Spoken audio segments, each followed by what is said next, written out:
Breaking news చూస్తున్నాం. నెల్లూరు జిల్లాలో దారుణం చోటు చేసుకుంది. 3 ఏళ్ల కన్నబిడ్డ మృతదేహంతో అత్తింటి వద్ద కోడలు వరలక్ష్మి ఆందోళన చేపట్టింది. బ్రెయిన్ క్యాన్సర్తో కన్న కొడుకు రుతిక్ నందన్ చనిపోయాడు. బాలుడు మృతదేహంతో వచ్చిన కోడలని ఇంట్లోకి రానివ్వకుండా ఇంటికి తాళం వేసి వెళ్లిపోయారు అత్త మరిది. 4 ఏళ్ల క్రితం వరలక్ష్మికి శ్రీకాంత్కు వివాహం జరిగింది. 2 ఏళ్ల నుంచి భర్త శ్రీకాంత్ కనిపించకుండా వెళ్లిపోయారు. దీంతో తనకు న్యాయం చేయాలని బిడ్డ మృతదేహంతో సహా వెళ్లి కలెక్టర్కు ఫిర్యాదు చేసింది వరలక్ష్మి. తన భర్తను చూపించి తన భర్త ఇంట్లోనే ఉండేందుకు అనుమతి ఇవ్వాలని ఆమె డిమాండ్ చేశారు. కలెక్టర్ ఆదేశాలతో పోలీసులు విచారణ చేపట్టారు.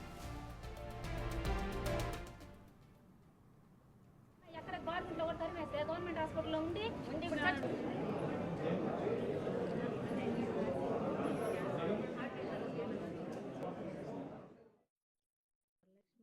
నా భర్త పేరు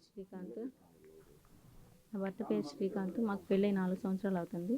నాకు ఇక్కడే పెళ్ళి అదే ఈ ఇంట్లోనే నేను కాపురానికి వచ్చింది. సొంత ఇల్లు ఇదే. అయితే మమ్మల్ని వేరే కాపురం పెట్టించారు. ఆ పెళ్ళైన తర్వాత బాబు పుట్టాడు. బాబు పుట్టాక మమ్మల్ని వేరే కాపురం పెట్టారు.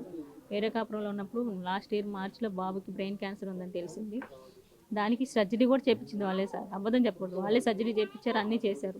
చేసి కనుక్కొని 4th స్టేజ్ అని, దానికి కీమో వద్దు ఏమొద్దు అట్లాగే చూసుకుందాం మనం అని నేను చెప్పాను. సరే వాళ్ళు ఉన్నారని తోడుతోనే కదా సార్ ఆడపిల్ల ధైర్యంగా ఒప్పుకుంటుంది. సరే అని నేను కూడా కాముకున్నాను. అన్ని వాళ్ళ ఇష్ట ప్రకారమే గమ్ముకున్నాను. ఎందుకంటే పెట్టేవాళ్ళు చేసేవాళ్ళు వాళ్ళ ఇష్ట ప్రకారమే మీ ఇష్ట ప్రకారమే అన్నట్టు గమ్ముకున్నాను. ఉన్న రోజులు ఉన్నారు. లాస్ట్ ఇయర్ జూలై 9th మా ఆయన్ని ఇంట్లోంచి పంపించేశారు.